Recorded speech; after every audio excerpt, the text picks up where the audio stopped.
आवाज़ भी है। 6 पद जो एक साथ है आज दोहरा लेते हैं, क्योंकि पूरे 6 गुण तो अपने हो नहीं पाएंगे। कम से कम वो पूरे के पूरे 6 पद जो हैं अपन पढ़ लेते हैं जब तक सभी आ जाते हैं। अस्तित्व गुण से चालू कर दो। सभी साथ में दोहराएंगे। सबको ऊपर दिखाई दे रहा होगा। करता जगत का मानता जो, कर्म या भगवान को वह भूलता है लोक में अस्तित्व गुण के ज्ञान को। उत्पाद व्ययुत वस्तु है फिर भी सदा ध्रुवता धरे, अस्तित्व गुण के योग से कोई नहीं जग। वस्तुत्व गुण के योग से हो द्रव्य में स्व क्रिया, स्वाधीन गुण पर्याय काहि आन द्रव्यों ने किया। सामान्य और विशेषता से कर रहे निज काम को यों मान कर वसुत्व को पाओ विमल शिव धाम। द्रव्यत्व गुण इस वस्तु को जग में पलटता है सदा ले, किन कभी भी द्रव्य तो तज तान लक्षण संपदा। स्वद्रव्य में मोक्षार्थी हो स्वाधीन सुख लो सर्वदा हो, नास जिससे आज तक की भवनाई भव कथा। सब द्रव्य गुण प्रमेयत्व से बनते विषय हैं ज्ञान के, रुकता न सम्यक ज्ञान पर से जानियो यों। आत्मा रूपी गेय निज यह ज्ञान उसको जानता है, स्वपर सत्ता विश्व में सुदृष्टि उनको जानता। यह गुण अगुरु लघु भी सदा रखता महता है महागुण, द्रव्य को पर रूप यह हो न देता है यहाँ। पर्याय गुण निज सर्व ही रहे ते सतत निज भाव में कर, तान हरता अन्य कोई यों लखो निज भाव में। प्रदेशत्व गुण की शक्ति से आकार द्रव्य धरा करे, निज क्षेत्र में व्यापक रहे आकार भी स्वाधीन। आकार है सबके अलग हो लीन अपने ज्ञान में जानो, इन्हें सामान्य गुण रखो सदा श्रद्धान में। सावधान।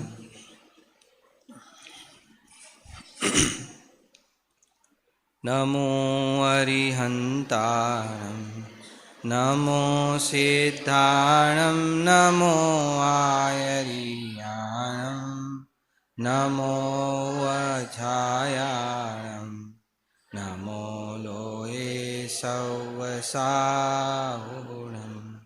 मंगलं भगवान वीरो मंगलं गौतमो, मंगलं कुन्दकुन्दाद्यो जैनधर्मोऽस्तु मंगलं।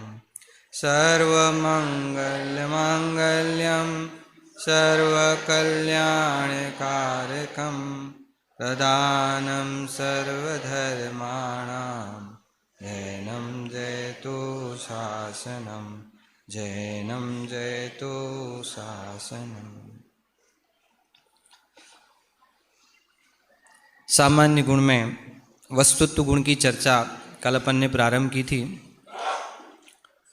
वस्तुत्व गुण किसे कहते हैं? जिस शक्ति के कारण द्रव्य में अर्थ क्रिया हो उसे क्या कहते हैं? वस्तुत्व गुण। अर्थ क्रिया का मतलब क्या होता है? प्रयोजनभूत क्रिया, प्रयोजनभूत कार्य। तो प्रत्येक द्रव्य अपना प्रयोजनभूत कार्य करता है, कोई भी परद्रव्य का कार्य करता नहीं है। 4 विशेषताएं उसमें से अपन ने जब लास्ट में देखी थी तो उसमें यही बात निकल के आई थी कि भाई जब सब में अपने अपने प्रयोजनभूत काम हो रहे हैं, इसका मतलब कोई भी द्रव्य निरर्थक का मतलब आज की कॉमन भाषा में कहें तो निकम्मा नहीं है। क्या नहीं है? निकम्मा नहीं है। मतलब आप लोग कोई भी बेरोजगार नहीं हो, क्या कहना चाहिए? कोई भी बेरोजगार नहीं हो। बेरोजगारी मुक्त जैन शासन कर रहा है। क्या कर रहा है जैन शासन? बेरोजगारी मुक्त, कि आप लोग कोई भी बेरोजगार नहीं हो, सबके पास रोजगार है। सबके पास क्या है? रोजगार है। कोई निकम्मा नहीं है। क्या गजब है! देखो आप, सबसे ज्यादा वर्तमान में नवयुवकों को काय की चिंता रहती है? रोजगार की।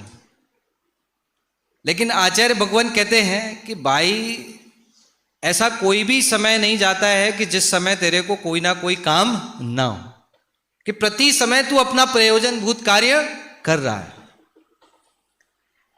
शुद्धात्म है मेरा नाम, मात्र जानना मेरा काम। मेरा काम जो है वो तो मैं प्रति समय, मेरा प्रयोजनभूत कार्य, मेरी प्रयोजनभूत क्रिया तो प्रति समय हो ही रही है। तो इतना निर्भर कर रहे हैं आचार्य भगवंत, इतना आत्मनिर्भर बना रहे हैं कि भैया आपको अपने काम के लिए किसी के ऊपर डिपेंड रहने की जरूरत नहीं है। क्या बोला? फिर से एक बार, फिर से क्या बोला? आपको अपने काम के लिए किसी के ऊपर भी डिपेंड रहने की जरूरत नहीं है। क्यों नहीं है? क्यों नहीं है? क्योंकि सबके अंदर में कौन सा गुण है? वस्तुत्व गुण है। इसलिए ज्ञान को जानने के लिए भी किसी के ऊपर डिपेंड रहने की जरूरत नहीं है। समझ में आया कि नहीं आया? आपको किसी भी काम के लिए किसी के ऊपर डिपेंड रहने की जरूरत नहीं है। तो कोई भी काम, आचार्य भगवान कहते हैं कि स्वभाव का उल्लंघन करके कोई भी काम नहीं होता। क्या कहा? फिर से सिद्धांत है। क्या सिद्धांत है? कि स्वभाव का उल्लंघन करके कोई भी काम नहीं होता। कोई भी काम स्वभाव का उल्लंघन करके नहीं होता। जो स्वभाव है उस स्वभाव रूप ही उसका कार्य होता है। स्वभाव का उल्लंघन करके कोई भी कार्य होता है ही नहीं। अच्छा, मैं प्रवचन दे रहा हूं तो प्रवचन देना मेरा काम है कि नहीं है? अच्छा, इधर से आ रही आवाज नहीं है। बोलो भैया, प्रवचन देना मेरा काम है कि नहीं है? महेश भैया, प्रवचन देना मेरा काम है कि नहीं है? नहीं है। 1 घंटा इतनी मेहनत कर रहा हूं मैं यहां पर, है समझाने के लिए, सिखाने के लिए, है वस्तुत्व गुण समझा रहा हूं। आप कह रहे हो मेरा काम नहीं है। बोलो मेरा काम है कि नहीं है? निर्णय करने की बात है। देखो, तत्व ज्ञान निर्णय करने के लिए है, और तत्व निर्णय को आचार्य भगवंत ने सबसे पहला पुरुषार्थ बताया है। जिनवाणी सुनना ये पहला पुरुषार्थ नहीं बताया है कि सुनना तो ये शिक्षा मात्र है, ऐसा कहा पंडित टोडरमल जी ने। क्या कहा? ये तो क्या है? केवल शिक्षा मात्र है। अब तो शिक्षा ग्रहण कर रहे हो, अभी तो क्या चल रही है आपकी? शिक्षा, एजुकेशन चल रहा है अभी।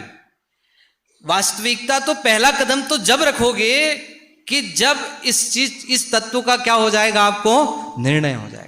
सबसे पहले में पहले ये तत्व निर्णय सबसे पहला पुरुषार्थ है। का पहले में पहला यदि पुरुषार्थ है कोई जिन शासन में मोक्ष मार्ग में आगे बढ़ने का, तो वो कौन सा पुरुषार्थ है? तत्व निर्णय। समझना। तो क्या निर्णय कर रहे थे अपन अभी? क्या निर्णय कर रहे थे अपन अभी? कि प्रवचन देना मेरा काम है कि नहीं? बताओ, मेरा काम है कि नहीं है? अच्छा, सुनना आपका काम है कि नहीं है? हाँ। अच्छा, सुनना भी आपका काम नहीं है, प्रवचन देना भी मेरा काम नहीं है, क्यों? हाँ, क्या गजब है। देखो कि प्रवचन में शब्द रूप जो परिणमन हो रहा है, भाषा रूप जो परिणमन हो रहा है, कहते ये भाषा वर्गणा का कार्य है। किसका कार्य है ये? भाषा वर्गणा का कार्य। मेरा स्वभाव ही नहीं है शब्द रूप परिणमित होना, मेरा स्वभाव ही नहीं है कि शब्द रूप कार्य को करना। किसका काम नहीं है? मेरा। ये तो स्वभाव का उल्लंघन करके मैंने ऐसा माना है कि शब्द रूप जो परिणमित हो रहा है, प्रवचन दे रहा हूं, वो कौन दे रहा है? मैं दे रहा हूं। कर्तृत्व का अभिमान बोल रहा है मेरा कर्तृत्व का अभिमान बोल रहा है कि प्रवचन कौन दे रहा है? मैं दे रहा हूं। कर्तृत्व का अभिमान चूर चूर करने के लिए वस्तुत्व गुण को समझना पड़ेगा। समझ में आ रहा है? मतलब क्या जबरदस्त थ्योरी है, क्या जबरदस्त तत्व ज्ञान है, क्या जबरदस्त अपने अंदर में आत्मा के गुण हैं जो आपको बेरोजगारी मुक्त कर रहे हैं। आपका वास्तविक काम आपको बता रहे हैं कि आप अपने काम के बिना तो हो नहीं।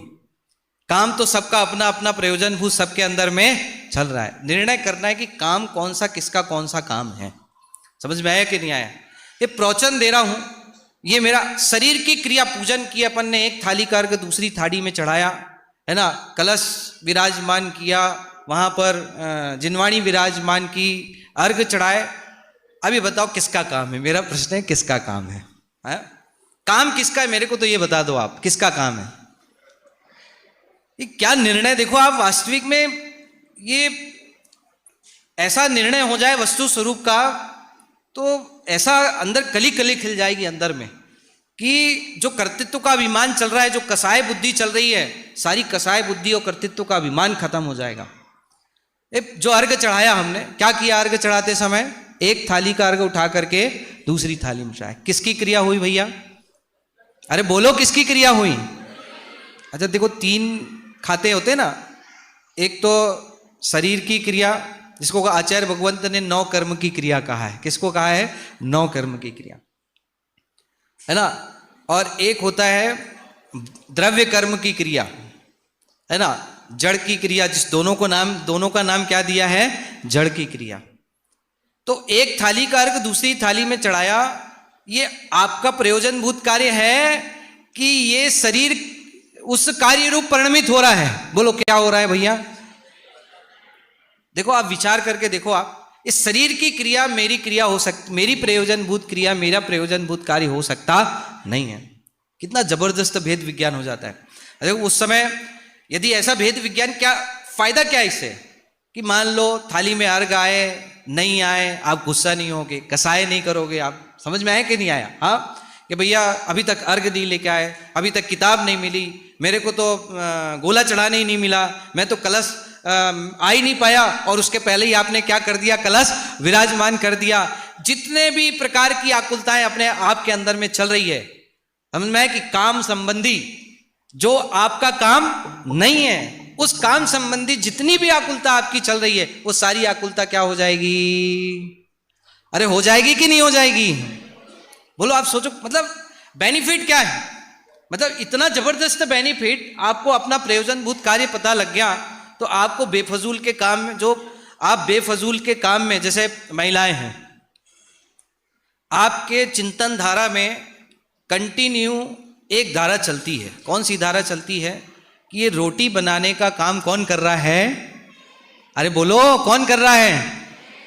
मैं कर रहा हूं। क्या गजब हो गया। देखो, कर्तृत्व के अभिमान पे वस्तुत्व गुण ऐसी ठोकर मार रहा है।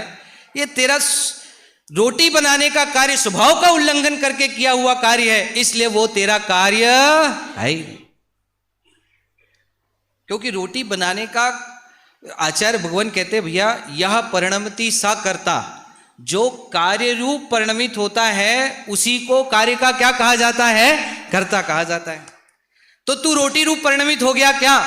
नहीं हुआ। इसका मतलब रोटी तेरा कार्य नहीं है। आया समझ में? लॉजिक समझ में आया कि नहीं आया?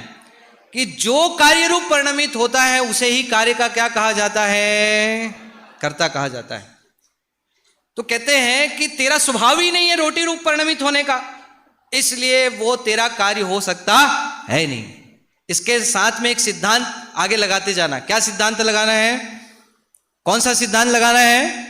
अरे बोलो, कि स्वभाव का उल्लंघन करके कोई भी कार्य नहीं हो। फिर से एक बार, आई बात समझ में? मतलब आपको प्रैक्टिकली वो बात समझ में आनी चाहिए कि मेरा स्वभाव ही नहीं है। अब देखो कि रोटी बनाने के लिए तवा भी है, गैस भी है, बेलन भी है, आटा भी है, सारी चीजें हैं, और आप भी हो। कितनी सारी चीजें हैं, इतनी सारी चीजें हैं। मेरा प्रश्न ये है कि तवा रोटी का काम कर रहा है क्या? बोलते चलना, तवा रोटी का काम कर रहा है क्या? हाँ, रोटी तवे का काम कर रही क्या? गैस तवे का काम कर रहा है क्या? है तवा गैस का काम कर रहा है क्या? क्या गजब की स्वतंत्रता है, समझ में है कि नहीं है? हाँ, आप लोग को ये बात स्वीकार हो रही कि नहीं हो रही है कि सब अपना अपना अपना अपना काम स्वतंत्रता से कर रहे हैं? समझ में है कि तवा अपना काम कर रहा है, रोटी अपना काम कर रही है, गैस अपना काम कर रहा है, और आप अपना काम कर रहे हो। समझ में है कि नहीं? अगर आप रोटी बनाने के कर्ता हो जाओगे ना, तो 4 कसाय खड़ी हो जाएगी वहीं पर। कितनी कसाय खड़ी हो जाएगी? 4। कि मान लो रोटी अच्छी नहीं बनी तो क्या आएगा आपको? गुस्सा आएगा, क्रोध आएगा कि नहीं आएगा? और रोटी अच्छी बन गई तो क्या आएगा आपको? मान। और मान लो धोखे से रोटी जल गई, समझ में आया कि नहीं आया? तो भैया सास के आने के पहले उसको सल्टा दो, समझ में आया कि नहीं आया? हाँ, ताकि सास को पता न लग पाए। कौन सी कसाय हो गई? माया। और रोटी बढ़िया गरम गरम फूलती हुई एक के बाद एक बनती चली जाए तो आपको क्या हो जाएगा? लोभ। किसका कर्ता बनने से? एक रोटी का कर्ता बनने से कितनी कसाय खड़ी हो गई? 4 कसाय खड़ी हो गई। बोलो अब आप। हाँ, और वस्तुत्व गुण को समझ जाओगे तो आप ये बात समझ में आ जाएगी कि प्रत्येक द्रव्य अपनी अर्थ क्रिया अर्थात अपने प्रयोजनभूत कार्य का ही कर्ता होता है, अन्य किसी का कर्ता होता नहीं है। आया समझ में? मतलब इतना बढ़िया सिद्धांत है। आप यदि इसको विचार करोगे आप अंदर में तो इतनी कली कली। एक तो आपको एक उदाहरण बताया मैंने, समझ में है कि नहीं? ऐसे आप दैनिक जीवनचर्या में प्रत्येक उदाहरण के अंदर में इस बात को घटित कर सकते हो। समझ में है कि नहीं है? आप प्रत्येक व्यापार करते समय हो, चाहे रोटी बनाते समय हो, आपको यदि वस्तुत्व गुण याद है कि वस्तुत्व गुण के योग से हो द्रव्य में स्वा क्रिया। वस्तुत्व गुण के योग से प्रत्येक द्रव्य में कैसी क्रिया हो रही है? स्वा क्रिया। प्रत्येक द्रव्य के अंदर में स्वा क्रिया हो रही है। कोई भी द्रव्य अन्य द्रव्य की क्रिया करता नहीं है। आपको कितना बोझा खत्म हो जाएगा। देखो आप कितनी टेंशन में है आदमी। क्यों टेंशन में रहता है मेरे को ये बताओ। चलो, आपको टेंशन किसका है? काय का टेंशन है? पंकज भैया, काय का टेंशन है भैया? गायक भैया नहीं, बांसवाड़ा वाले गायक भैया। गायक ही नाम याद रहता है आपका। हाँ बोलो, गायक तो हूं ही बोलना मैं, है ना? हाँ, क्या कहा? आपको टेंशन काय की रहती है? आज शाम को छुट्टी होगी, उसके बाद आपको काय की टेंशन होगी? ये बताओ मेरे को। हाँ, काय की टेंशन होगी? सबसे ज्यादा तो टेंशन इस व्यक्ति को काय की है? काम की। सबसे ज्यादा टेंशन काय की है? काम। इसको ऐसा लगता है मैं घर में नहीं हूं, मतलब मेरे बिना तो घर का कोई भी काम नहीं हो सकता। लगता है कि नहीं लगता है? ऐसा लगता है कि कब जैसे जैसे समय नजदीक आता जाता है वैसे वैसे अपने घर के काम की क्या आती है? याद आती जाती है। जैसे यहाँ आते हैं तो उस समय तो पूरा निवृत्त होकर के आते हैं, और जाने का समय आता है तो कहाँ की याद आने लगती है? घर के काम की याद आने लगती है। काम की जब भी याद आए आप वस्तुत्व गुण को याद कर लेना, निर्भर हो जाओगे। आचार्य भगवान निर्भर कर रहे हैं आपको कि आप अपनी प्रयोजन भूत क्रिया के अलावा अन्य कोई कार्य को कर सकते हो ही नहीं। कोई कार्य को कर नहीं सकते। क्या बात कर रहे हो? कोई नहीं कर सकते। कर्म आत्मा का काम कर सकता है कि नहीं कर सकता है? क्या बात कर रहे हो? ज्ञानावरणी कर्म का 6 उपशम है, तब तो ज्ञान खिल रहा है आपका। कर्म ने आत्मा का काम किया कि नहीं किया? मेरा प्रश्न ये है। प्रश्न समझ में आया? अरे हाँ जी की ना जी? ज्ञानावरणी कर्म का 6 उपशम हुआ तब तो ज्ञान खिल रहा है आपका। कर्म ने आपका काम किया कि नहीं किया? बोलो, कर्म ने आपका काम किया कि नहीं किया? है लाभांतराय कर्म का क्षयोपशम होता है तब लाभ होता है भाई साहब, समझ में कि नहीं आया? हाँ, कर्म आपका काम कर रहा है कि नहीं कर रहा है? क्या बोल रहे हो, पक्का? हाँ, अरे आचार्य भगवान कह रहे हैं कर्म कर्म का काम करता है, जीव जीव का काम करता है। कर्म जीव का काम करें और जीव कर्म का काम करे, ऐसी शक्ति दोनों के अंदर में है ही नहीं। आए समझ में? ऐसी शक्ति नहीं दोनों के अंदर में। कर्म अपना काम करता है, समझ में कि नहीं है, और जीव अपना काम करता है। कि ज्ञानावर्णी कर्म का कितना ही क्षयोपशम हो जाए, उदय हो जाए, कुछ भी हो जाए, ये तो तय है कि पूर्ण उदय तो कभी ज्ञानावर्णी कर्म का आ सकता है ही नहीं। समझ में कि नहीं है? क्षयोपशम कम ज्यादा होता रहे, लेकिन मेरे ज्ञान गुण को, मेरे ज्ञान रूप परिणमन को रंच मात्र भी आंच पहुंचाने में समर्थ नहीं है।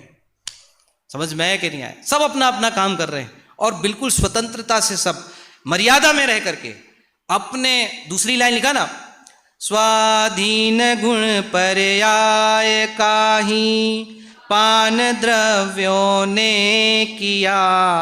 सब कैसे कर रहे हैं? अपने गुण पर्याय में रह करके अपना काम करते हैं। क्राइटेरिया है, क्या क्राइटेरिया बनाया? फिर से क्या क्राइटेरिया बनाया है? कहां रह करके काम करते हैं? अपने गुण पर्याय के बाहर निकल करके कोई भी द्रव्य काम करने में समर्थ नहीं है। सिद्धांत याद रखना। क्या सिद्धांत बताया प्रांजल? कोई भी काम होता है तो क्राइटेरिया बना दी, बाउंडेशन, मर्यादा। एक काम होगा तो कहां होगा? बोलो कहां होगा? इधर बालिकाओं की आवाज नहीं, कहां होगा? इधर पुरुष वर्ग में से कहां होगा?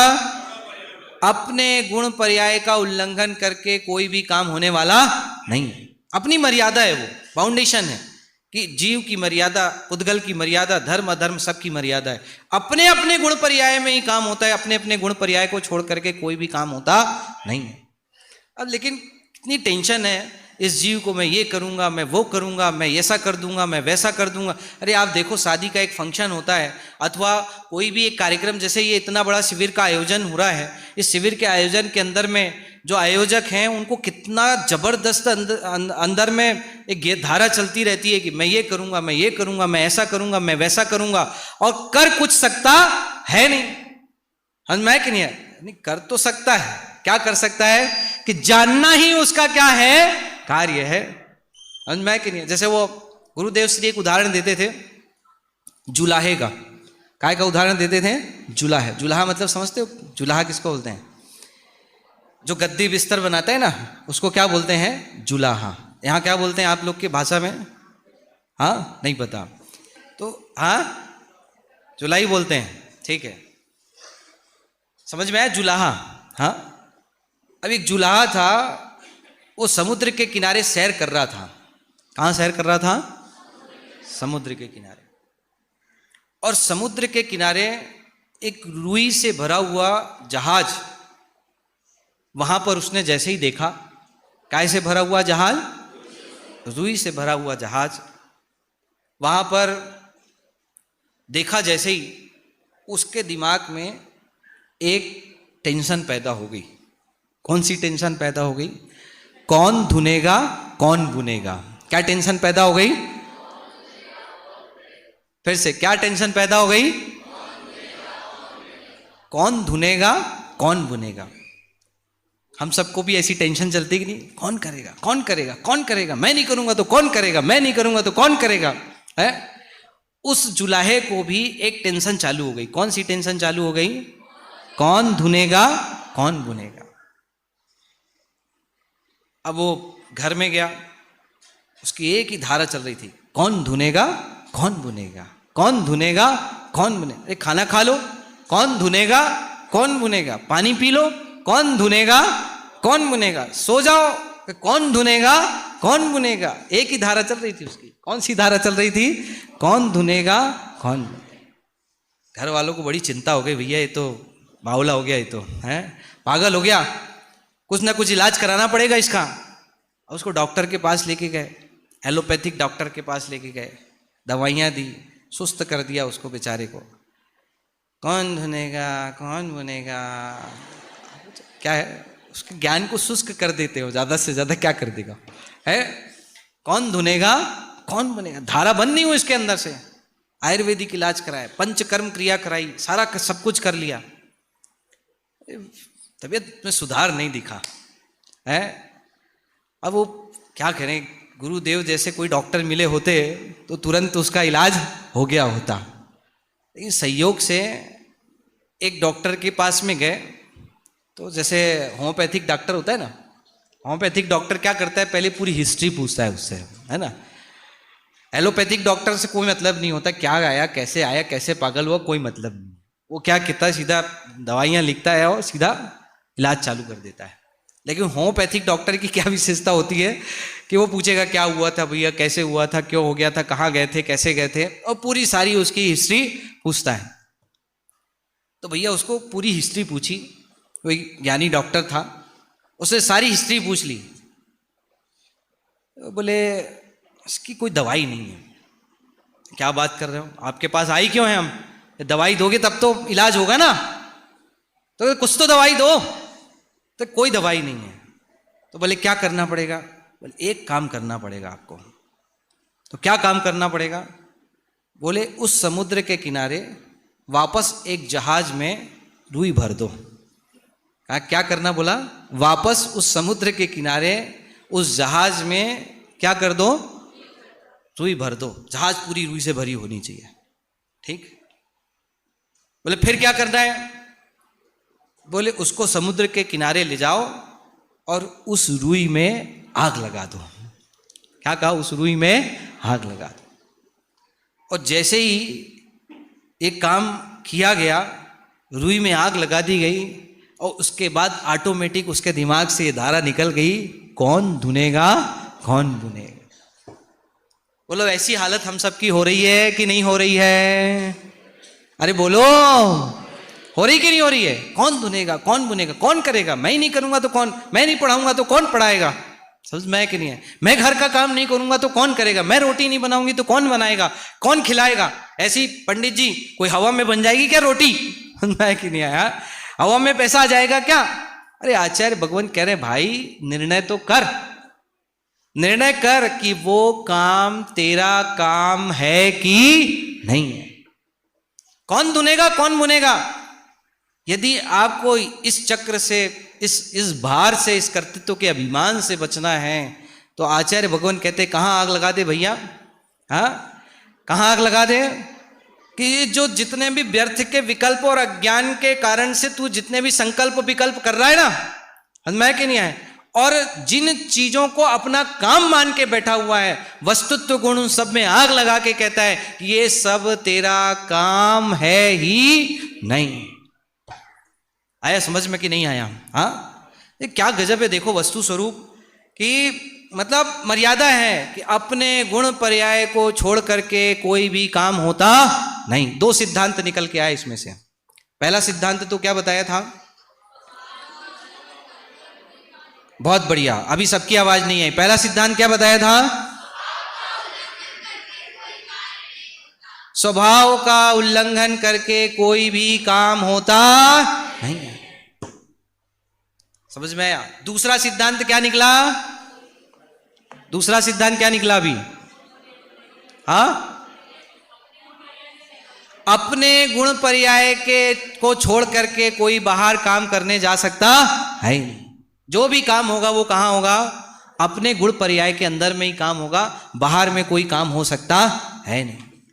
तब आप मतलब इतना एक एक चीज को आप विचार करो तो ऐसा आनंद आनंद कली कली खिल जाए, कर्तृत्व का भूत उतर जाए। सबसे बड़ा बेनिफिट इस वस्तुत्व गुण के अंदर में। प्रांजल, जितना भूत है उतर गया कि नहीं उतरा है। कौन सा भूत चढ़ा था, कौन धुनेगा कौन बुनेगा, कौन सा भूत चढ़ा हुआ था, कौन धुनेगा कौन बुनेगा, सारा भूत उतर जाए। इतना जबरदस्त स्वरूप है। और लास्ट की दो पंक्तियों में फिर प्रेरणा दी, सामान्य और विशेषता से कर रहे निज काम को, यो मान कर वसुत को पा, ओ विमल शिव धाम। वस्तु सामान्य विशेषात्मक जो वस्तु है सब अपना अपना काम कर रही है, और ऐसे वस्तुत्व गुण को आप यदि विचार करोगे, चिंतन करोगे, निर्णय करोगे तो पाओ विमल शिव धाम को, तो मोक्ष रूपी महल की प्राप्ति आपको होगी। अब मैं थोड़ा सा चिंतन अगले नेक्स्ट द्रव्यत्व गुण की ओर आपको ले जाना चाहता हूँ। अंतिम अपना सत्र है ये, और मैं चाहता हूँ कि तीसरा जो सामान्य गुण, बहुत इंपॉर्टेंट सामान्य गुण है, इसकी भी थोड़ी चर्चा मैं यहाँ पर कर लूँ।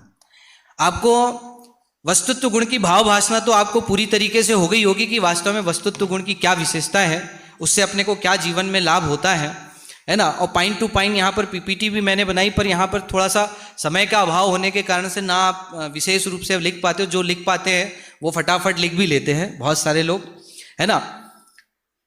फिर उसके बाद में 5 मिनट का समय मिलेगा तो भैया पीपीटी को यहीं पे लगे रहने देना, ताकि जो भी लिखना चाहेंगे वो लिख लेंगे। द्रव्यत्व गुण की मैं चर्चा प्रारंभ करता हूं। तीसरे नंबर का सामान्य गुण जिसका नाम क्या है, जिसका नाम क्या है, द्रव्यत्व। ठीक है, ये ऐसी शक्ति मेरे अंदर में है, प्रत्येक द्रव्य के अंदर में है, जिस शक्ति के कारण द्रव्य की अवस्था निरंतर बदलती रहती है। फिर से एक बार क्या कहा, द्रव्यत्व गुण के कारण से क्या कहते हैं, जिस शक्ति के कारण, जिस शक्ति के कारण, जिस शक्ति के कारण वस्तु के अंदर में प्रयोजनभूत कार्य हो रहा है, आचार्य भगवान कहते हैं प्रति समय हो रहा है, निरंतर हो रहा है। वस्तु निरंतर बदल रही है, एक समय भी ऐसा नहीं कि वस्तु ना बदले। समझ में आया? द्रव्यत्व गुण ये बतला रहा है कि जिस शक्ति के कारण द्रव्य की अवस्था निरंतर बदल रही है। क्या बात कर रहे हो, निरंतर बदल रही है, निरंतर बदल रही है, तो कोई ना कोई तो बदल रहा होगा ना। प्रश्न क्या खड़ा होता है, कोई ना कोई तो बदल रहा होगा ना। हाँ, कोई ना कोई तो बालक है, बालक से आपको जवान बनाया, जवान से आप वृद्ध हो गए। कि बालक से जवान बनाया किसने बनाया? मम्मी ने बनाया, पापा ने बनाया, किसने बनाया? अरे बोलो, निरंतर बदल रही है। अच्छा ये बताओ भैया, आप कितने साल के हो? 25 साल के, 32 साल के, 32 साल के हो आप। कि 32 साल के कितने साल में हुए आप? 32 साल में हुए। कितने साल में हो? 32 साल के 32 साल में हुए। एक साल में ही 32 साल के हो गए क्या? नहीं। कितने साल में 2 साल के हुए भैया? अच्छा ये बताओ कि बर्थडे कितने साल में मनाते हो आप? 2 साल का? 2 साल में ही मनाते हो। तो 2 साल में 2 साल के हुए कि 2 साल बाद 2 साल के हुए?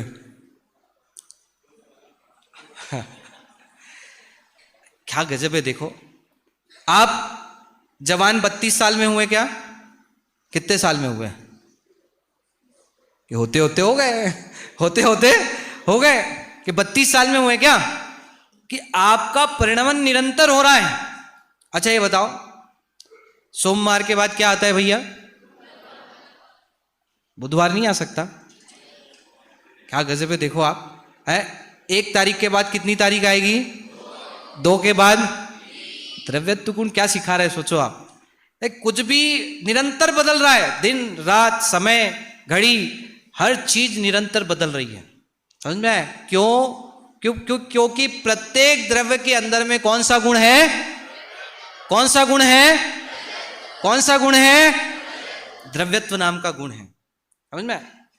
अब इसमें से देखो 4 सिद्धांत निकलते हैं। जैसे वस्तुत्व गुण में से अपन ने निकाले थे ना, वैसे इस द्रव्यत्व गुण में से भी 4 सिद्धांत निकलते हैं। कौन कौन से 4 सिद्धांत निकलते हैं? देखो डेफिनेशन क्या है, जिस शक्ति के कारण द्रव्य की अवस्था निरंतर बदलती है, निरंतर बदलती रहती है। आटा है ना, निरंतर बदल रही है। अब वो उसमें फफूंद लग जाता है तो अपने को पता लगता है कि ये तो बदल गया, लेकिन वो 15 दिन में बदला कि रोज बदल रहा है? रोज बदल रहा है। 15 दिन बाद तो फफूंद लगा उसके अंदर में, आज मैं कि नहीं आया। बदल तो कैसे रहा है? वो रोज बदल रहा है। समझना, जो दाल है, गेहूं है, चावल है, आपके घर में रखा हुआ जितना भी अनाज है, वो रोज बदल रहा है कि 15 दिन बाद बदलता है? रोज बदल रहा है। कि जिस दिन खराब हो जाता है या जिस दिन उपयोग में लाते हो आप, उस दिन आपको पता लगता है कि ये तो चावल मैं सफेद लिया था और कैसा हो गया, ये पीला हो गया। एक कपड़ा जो है कि 10 साल बाद बदल रहा है कि रोज बदल रहा है, धीरे धीरे पहनते पहनते सफेद कुर्ता जो है एक दिन कैसा हो जाता है, ऑफ वाइट हो जाता है, पीला हो जाता है। उस दिन पता लगता है कि यार तो बहुत चेंज हो गया, यार तो चेंज करने लायक हो गया, अब तो रिजेक्ट हो गया। अरे भाई साहब, वो कैसा बदल रहा है, वो निरंतर। कैसे बदल रहा है वो? निरंतर। ज्ञान का परिणमन जो आपका हो रहा है कि वो निरंतर हो रहा है कि थोड़ा 2-3 समय का ब्रेक लगता है उसके अंदर में। यदि ब्रेक लग जाए तो द्रव्य की सत्ता, द्रव्य ही बचेगा नहीं। समझना, एक समय के लिए भी यदि ब्रेक लग जाए, मान लो चलो ब्रेक लगा दें अपन, कि नींद में तो ब्रेक लग जाता है कि नहीं लगता है? कि नींद में उस ज्ञान में ब्रेक लगता है कि नहीं लगता है? क्या गजब है, देखो ब्रेक लग जाए तो वस्तु की सत्ता ही नहीं बचेगी। समझ लेना, परिवर्तन वस्तु का धर्म है, बदलते रहना वस्तु का धर्म है। 4 सिद्धांत निकलते हैं इसमें से। निरंतर बदलती है, बदलना नहीं पड़ती। क्या निकला पहला? फिर से एक बार, क्या बोला मैंने? समझ में आया अभी? ये बदलती है, बदलना नहीं पड़ती। अपने को ऐसा लग रहा है कि यार कोई ना कोई तो फिरकी ले रहा है, जैसे वो कहते हैं कोनो फिरकी ले रहा है ना, कोई तो फिरकी ले रहा है, कोई तो बदल रहा है। उनके यहां तो सारा बदलने वाला कौन है? सारा बदलने वाला कौन है? ईश्वर, ऊपर वाला। पैसा भी आया तो काहे से आया? ऊपर वाले से। रोटी भी बनी तो किसने बनाई? मैं कि भोजन नहीं मिला तो किसने नहीं दिया? ऊपर वाले ने। मैं कि नहीं, ये जो कुछ बदल रहा है कौन बदल रहा है वहां पर? आचार्य भगवान कहते हैं अपने यहां कौन कर रहा है? कि सब द्रव्य के अंदर में कौन सी शक्ति पड़ी हुई है? द्रव्यत्व नाम का गुण पड़ा हुआ है, जिससे प्रत्येक द्रव्य निरंतर बदल रहा है। कोई बदलती है, बदलना, आवाज नहीं आई, बदलती है।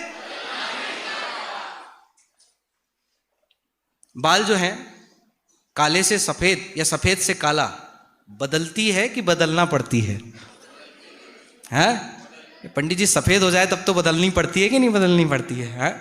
कि ठीक है, काले से सफेद तो चलो अपने आप हो गए, मैं कि नहीं आया, निरंतर बदल रही है। लेकिन सफेद से काला तो हमको करना पड़ेगा कि नहीं करना पड़ेगा? बोलो आप। हाँ, करना पड़ेगा। इधर से आवाज आ रही, हाँ, करना तो पड़ेगा कि नहीं करना पड़ेगा? हाँ, बदलना तो पड़ेगा कि नहीं पड़ेगा? अरे आप लाख बदलने की कोशिश कर लो, मैं कि नहीं आया, कि उसका जो नेचुरल पना है वो आप डाई लगा करके भी बदल सकते नहीं हो।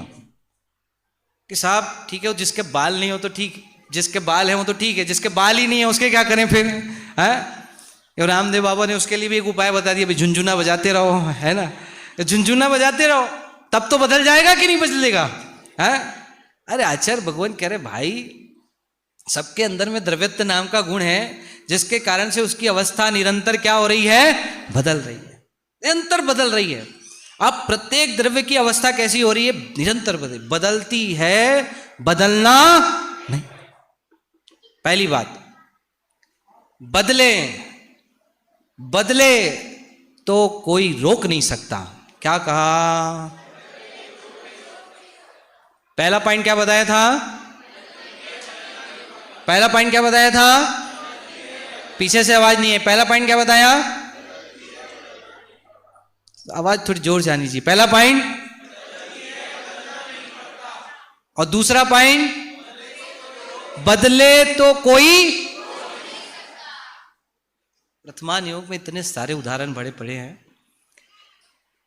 द्विपायन मुनि राज का उदाहरण, नेमिनाथ भगवान की दिव्य ध्वनि में आया कि 12 वर्ष के पश्चात द्वारिका नगरी जल रही है। क्या आया?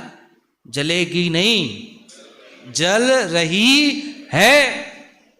मैं कि नहीं आया कि भगवान के ज्ञान में झलक रहा है, भगवान की दिव्य ध्वनि में आया कि 12 वर्ष के पश्चात द्वारिका नगरी जल रही है। अब बोलो आप कि द्वारिका नगरी का जो परिणमन है, उस परिणमन को 12 वर्ष के पश्चात रोकने में कौन समर्थ हुआ? कौन समर्थ हुआ? अच्छा, उपाय कितने लोगों ने किया? अनेक लोगों ने उपाय किया, अनेक लोगों ने उपाय किया। स्वयं संत दिगंबर आचार्य भगवंत द्विपायन मुनिराज ने भी एक क्षण के लिए उनको ऐसा परिणाम आ गया कि मेरे निमित्त से द्वारिका नगरी जलनी नहीं चाहिए। सोचो अब आप।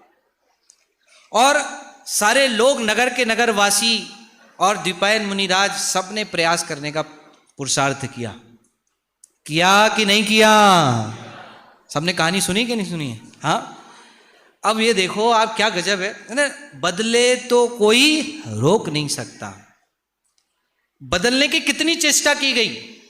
12 वर्ष तक के नगरी में जाऊंगा ही नहीं मैं, द्वारिका नगरी में जाने का काम ही नहीं रखूंगा मैं। इतने 12 वर्ष तक के कितना पुरुषार्थ, कितना प्रयास किया। और उसी हरिवंश पुराण के अंदर में जरत कुमार ने भी एक पुरुषार्थ किया। पता है आपको? 2 कहानियां उसके अंदर में। जरत कुमार कौन था? जरत कुमार कौन था पता है किसी को? भाई, कृष्ण का क्या था? भाई, जरत कुमार। जब भगवान नेमिनाथ की दिव्य ध्वनि में आया कि कृष्ण की मृत्यु उसके भाई जरत कुमार के हाथों होगी, क्या आया भगवान की दिव्य ध्वनि में? कि कृष्ण की मृत्यु उसके भाई किसके हाथ में होगी? जरत कुमार। तो भाई ने भी बोला, इसको तो मैं रोक के दिखाऊंगा, इसको तो मैं रोक के दिखाऊंगा। समझ में है कि नहीं है? और वो जंगलों में रहने लगा। कहाँ रहने लगा? जंगलों में। कहानी सुनी है सबने? हाँ, जंगलों में रहने लगा। 2 कहानी उसके अंदर में। दोनों कहानी इस बात को बतलाती है कि बदले तो कोई रोक नहीं सकता। समझ में है कि नहीं है? ये तो कहानी से मैं आपको आपके लौकिक जीवन में भी बताऊंगा। लौकिक जीवन में भी ऐसे कई काम होते हैं कि जो आप बदलना चाहते हो, रोकना चाहते हो, लेकिन आप बदल सकते हो ही नहीं। निरंतर बदल रही है वस्तु की स्थिति, वस्तु का परिणमन, द्रव्य की अवस्था निरंतर क्या हो रही है? बदल रही है। समझना आप, बदल रही है निरंतर। दोनों ने रोकने का प्रयास किया, लेकिन 12 वर्ष के पश्चात द्वारिका नगरी जली कि नहीं जली? जली। हन्मय के नहीं। और दीपायन मुनिराज के क्रोध के निमित्त से स्वयं भी जल गए, अशुभ तेजस के निमित्त से, और पूरी द्वारिका नगरी भी जल करके क्या हो गई? खाक हो गई। समझ में आया? और जरत कुमार भी, जब पूरी द्वारिका नगरी में आग लगी तो कितने लोग बच करके निकल पाए वहां से? 2 लोग। कौन कौन? कौन कौन 2 लोग? कृष्ण और बलभद्र। और दोनों कहां पहुंच गए? जंगल में। उसी जंगल में, जिस जंगल में कौन था? जरत कुमार। उसी जंगल में जाकर के दोनों भाई चले गए, किसी को निकाल नहीं पाए। कितने परिवर्तन की इच्छा देखो आप। बदलना तो चाह रहे थे, माँ बाप को कम से कम भैया कोई नहीं निकल पाए, कम से कम मेरे माँ बाप तो निकल जाएं, मेरे माँ बाप की पर्याय तो ना बदले, मेरे माँ बाप तो जीवित रह जाएं। बदलते हुए को कोई रोक नहीं सकता भाई साहब। दूसरा पॉइंट बता रहा हूं मैं आपको। पहला पॉइंट क्या बताया था? बदलती है, बदलना नहीं पड़ती। दूसरा पॉइंट क्या बताया? बदले तो कोई रोक नहीं सकता। और उसी जरत कुमार ने पशु समझ करके धनुष बाण उठाया और कृष्ण की उसके हाथों क्या हो गई? मृत्यु हो गई। बोलो अब आप, कितने सारे सैकड़ों उदाहरण हैं। आप सुकौशल मुनिराज का उदाहरण देख लो आप। हाँ, सुकौशल मुनिराज की मां ने, सुकुमाल मुनिराज की मां ने, दोनों की कहानी क्या है, थोड़ी सी सिमिलर होती है ना, है ना, इसलिए थोड़ा कंफ्यूजन भी हो जाता है बहुत सारे लोग। सुकुमाल मुनिराज की मां ने क्या चीज को रोकने का प्रयास किया था? क्या चीज को रोकने का प्रयास किया था? कि ये अपने पिता मुनिराज का दर्शन ना कर सके। आते ना, मोक्ष के प्रेमी हमने कर्मों से लड़ते देखे, मखमल पर सोने वाले भूमि पर पड़ते देखे, सरसों का दाना जिसको बिस्तर पर चुभता था, जिसको ऐसी हालत बना दी थी उस सुकुमाल की माता ने कि जिसको अगर सरसों का दाना भी बिस्तर में रहे तो उसको वो सरसों का दाना भी सहन नहीं होता था। सोचना आप, कितना प्रयास किया। अगर आँख में जरा सा अग्नि की क्या बोलते हैं जिसको, है धुआं यदि प्रवेश कर जाए तो आंखों से अश्रु की धारा बह निकले। इतना सुकुमाल बनाया उसको। किस लिए बनाया? एक पर्याय को रोकने के लिए। कौन सी पर्याय है? कि ये अपने पिता का दर्शन ना कर सके, बस अपने पिता मुनिराज का दर्शन ना कर सके। क्यों? बदले तो कोई रोक नहीं सकता। परिणमन निरंतर हो रहा है, कितना भी परिणमन करा रहा हो तो परिणमन उसका निरंतर हो ही रहा है। और जो परिणमन जिस समय जिस क्रम से, तो क्या है, पूरे क्रमबद्ध पर्याय की याद आने लगती है इस प्रकरण में। हम मैं कि नहीं आए, पूरे प्रकरण में क्रमबद्ध पर्याय की याद आने लगती है। हाँ, रोके तो रोक नहीं सकता। सेकेंड पॉइंट क्या कहा? रोके तो रोक नहीं सकता। क्या गजब है। मतलब सारा चार बिंदु अभय जी लेते हैं इस प्रकरण के अंदर में, कि कोई भी चीज बदलती है ना तो उसके बदलने में चार चीजें होती है। कौन कौन सी चार चीजें होती है? एक तो वो क्रमशः बदलती है। कैसे बदलती है? क्रमशः। दूसरा, वो नियमित क्रम से बदलती, क्रम से भी नहीं। कैसे क्रम से बदलती है? नियमित क्रम से। दोनों में अंतर है भैया, देखना। बदलती तो है लेकिन बदलती कैसे है? नियमित क्रम से। अभी समझ में नहीं आया होगा बहुत सारे लोगों को, थोड़ा सा बताऊंगा, अभी क्लियर हो जाएगा एकदम। और वो बदलना बिल्कुल व्यवस्थित होता है। वो बदलना कैसा होता है? व्यवस्थित। और वो बदलना एकदम स्वतंत्र होता है। उस बदलने में किसी का रंच मात्र भी कोई हस्तक्षेप होता नहीं। चार बातें कहीं मन में। कौन कौन सी? क्रमशः, नियमित, व्यवस्थित और स्वतंत्र। कितनी बातें कहीं भैया? चार। कौन कौन सी चार बातें? फिर से एक बात, कौन सी चार बातें? बदले तो कोई रोक नहीं सकता। क्यों? क्योंकि जो बदलना है, जो परिवर्तन है, वो क्रमशः होता है, नियमित क्रम से होता है। कोई उसको पहले भी नहीं ला सकता, कोई बाद में भी नहीं ला सकता, और कोई रोक भी नहीं सकता। क्या कहा? पहली बात, कोई पहले भी नहीं ला सकता, कोई बाद में भी नहीं ला सकता, और कोई रोक भी नहीं सकता। समझ में आई कि नहीं आई बात? वो परिवर्तन क्योंकि क्रमशः होता है और नियमित क्रम से होता है। क्या मतलब है इसका?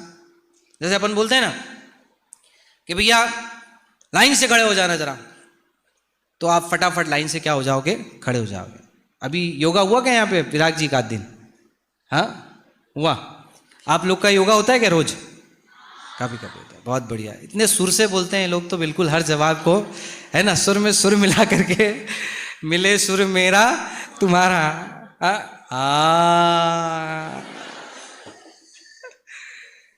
कितना बढ़िया अनुशासन लगता है इसमें भी, है ना। क्या बोला मैंने? लाइन से खड़े हो जाओ, तो फटाफट एक के पीछे एक के पीछे एक के पीछे आप क्या हो जाते हो? खड़े हो जाते हो। ठीक है। कह के नहीं, लाइन से खड़े हो, लेकिन रोल नंबर से खड़े होना है आपको। एक के बाद दो, दो के बाद तीन, तीन के बाद चार रोल नंबर, चार के बाद पांच रोल नंबर, पांच के बाद छह रोल नंबर, छह के बाद सात रोल नंबर वाले को। कि 100 रोल नंबर वाला कौन से रोल नंबर में आके खड़ा नहीं हो सकता? 2 रोल नंबर में आकर के खड़ा नहीं हो सकता। इसका नाम है नियमित क्रम से। समझ में है कि नहीं है? एक खड़े हो जाओ, एक के बाद एक आप खड़े हो जाओगे, लेकिन उस खड़े होने में क्या नहीं है तो नियमितता। परंतु आचार्य भगवान कहते हैं कि वो नियमितता कब कहलाएगी? है लाइन से खड़े हो जाओ। कि लाइन से खड़े हो जाओ मतलब कि ऐसे लाइन से कि एक के बाद एक, एक के बाद एक नहीं, एक के बाद दो, दो के बाद तीन, तीन के बाद चार, चार के बाद पांच।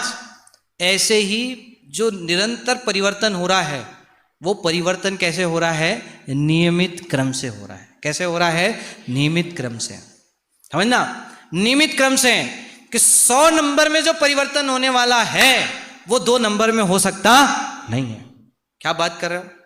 जैसे कई लोग होते हैं ना, पंडित जी आपको पता नहीं है, प्रांजल की शादी तो 30 साल तक के नहीं होती यदि मैं नहीं होता तो। वो तो मैं था तो उसकी शादी मैंने 20 साल में करा दी।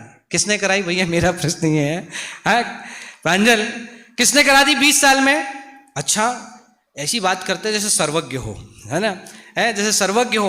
ये जानता हो कि प्रांजल की शादी कितने साल में होने वाली है? 30 साल में। और हो गई कितने साल में? 20 साल में। और किसने कराई? मैं। क्या गजब है। देखो पंडित जी, तुम्हें घर वाले रहते ना तो 1 करोड़ भी नहीं कमा पाते, कई पीढ़ियां निकल जाती तो भी 1 करोड़ नहीं कमा देते। ये तो मैं हूं जो आज कितना करोड़ कमा लिया मैंने, 2 करोड़ कमा लिया। ऐसा लगता है सर्वज्ञ है, इसको पता है कि मेरी जो पीढ़ियां हैं वो तो बिल्कुल निकम्मी है। मतलब आप देखो, आप ऐसा लगता है जैसे मान लो किसी से पूछते हैं, भैया भैया आप क्यों कमा रहे हो भैया पैसा, तो क्या जवाब आता है? किसके लिए कमा रहे हैं? बच्चे के लिए। क्योंकि 2 रोटी के लिए तो आपको ज्यादा कमाने की जरूरत है नहीं। ज्यादा से ज्यादा जवाब क्या देते हैं वो? बच्चों के लिए। बच्चों से पूछे भैया आप क्यों कमा रहे हो? अपने बच्चों के लिए। ऐसा लगता है कि सारी औलादें निकम्मे पैदा होने वाली है? क्यों? क्योंकि सारे पिता किसके लिए कमा रहे हैं? अपने बच्चों। क्या गजब है। देखो आप, ये वस्तु का स्वरूप समझ में आ जाए, द्रव्यत्व गुण का स्वरूप आ जाए, एक कली कली खिल जाएगी। बदलती है, बदलना नहीं पड़ती, और बदले तो अब वो बदलना कैसा होता है? 4 पॉइंट। पहला पॉइंट क्रमशः, दूसरा पॉइंट, तीसरा पॉइंट, चौथा पॉइंट स्वतंत्र। उस बदलने में किसी का कोई हस्तक्षेप होता है नहीं। मैं कि नहीं, उस बदलने में किसी का कोई हस्तक्षेप नहीं हो सकता भाई साहब। इतनी जबरदस्त व्यवस्था है। क्रमशः, नियमित क्रम से, एक के बाद 2, 2 के बाद 3, 3 के बाद 4, और व्यवस्थित। आज मैं कि नहीं आया। और चौथे नंबर पे क्या कहा? स्वतंत्र। स्वतंत्र का मतलब है कि उसमें बदलने में कोई भी रंच मात्र भी फेर फार हस्तक्षेप कर सकता है नहीं। वो स्वतंत्रता से ही बदलेगा। ऑटोमेटिक व्यवस्था है, स्वतः संचालित व्यवस्था है, इसमें कोई भी रंच मात्र भी हस्तक्षेप करने में समर्थ नहीं है। समझे ना आप? मतलब आपको ऐसा लगता है सारा परिवर्तन मेरी इच्छा के अनुसार हो जाए, सारा परिवर्तन मेरी धारणा के अनुसार हो जाए, सारा जो सिस्टम है वो मेरे हिसाब से चले। आचार्य भगवान कहते कोई भी सिस्टम तेरे हिसाब से चलने वाला है, क्योंकि उसमें कौन सा गुण है? उसमें कौन सा गुण है? द्रव्यत्व गुण है, जिसके कारण से उसका परिणमन स्वयं स्वतंत्रता पूर्वक निरंतर हो रहा है, निरंतर हो रहा है। आप चाहोगे कि भैया, जैसे अनेक प्रश्न खड़े होते हैं, ये तो बिल्कुल नहीं होना चाहिए था, ये समय है कोई पानी गिरने का, ये समय है कोई धूप जैसे कोई मान लो बहुत गर्मी हो और बहुत गर्मी में अचानक से ग्रीष्म ऋतु के अंदर में पानी चालू हो जाए, झरझर झरझर झरझर झरझर, है कि नहीं? तो ऐसा लगता है कि यार ये परिणमन तो अभी होना ही नहीं था, ये कोई समय है क्या? गर्मी में पानी गिर रहा है, कोई भी मौसम में कुछ भी हो जाता है, ठंड में बारिश होने लगती है। अरे आचार्य भगवान कहते हैं भैया वस्तु में सब में द्रव्यत्व नाम का गुण है, तेरे हिसाब से कोई परिणमन होने वाला नहीं है, स्वतंत्रता पूर्वक परिणमन होगा। अब सोचो आप कि मतलब आपको आपकी धारणा के अनुसार काम हो तो लगता है कि अच्छा, और धारणा के हिसाब से नहीं हो तो आपको लगता है कि अच्छा नहीं है। अब जैसे मान लो कोई लेडीज की, जैसे अभय जी उदाहरण देते हैं, लेडीज की दाढ़ी मूंछ आ जाए, मैं कि नहीं आए, हाँ, और पुरुष की आए तो कोई दिक्कत नहीं है, लेकिन लेडीज की आ जाए तो ऐसा लगता है अरे यार ये परिणमन तो नहीं होना चाहिए था। क्या नहीं होना चाहिए था? ये परिणमन तो नहीं होना चाहिए। लेकिन भाई कोई भी परिणमन को कोई भी रोकने में समर्थ नहीं है। तो इसलिए ये जो 6 सामान्य गुणों की अपन ने चर्चा की, 6 सामान्य गुण में से कितनी गुण की चर्चा हुई अपनी? 3। कौन कौन से 3 गुण? अस्तित्व, वस्तुत्व, द्रव्यत्व, 3 रह गए अपने। अब नेक्स्ट सेशन जब भी जहां मौका मिलेगा ये 3 गुणों की चर्चा अपन करेंगे। आपको गुण सुनने में आनंद आया कि नहीं आया? राजेंद्र जी की एक पंक्ति बोल करके मैं खत्म करता हूं, बहुत सुंदर पंक्ति है। जब एक रतन अनमोल है तो रत्नाकर फिर कैसा होगा, जिसकी चर्चा ही है सुंदर तो वो कितना सुंदर होगा। जब एक रतन अनमोल है, जब एक एक सामान्य गुण इतने अनमोल हैं, अस्तित्व, वस्तुत्व, द्रव्यत्व, तो ऐसे अनंत गुण किसके अंदर में भरे पड़े हुए हैं? मेरे अंदर। जब एक रतन अनमोल है तो रत्नाकर फिर कैसा होगा, जिसकी चर्चा ही है सुंदर तो वो कितना सुंदर होगा, वो कितना सुंदर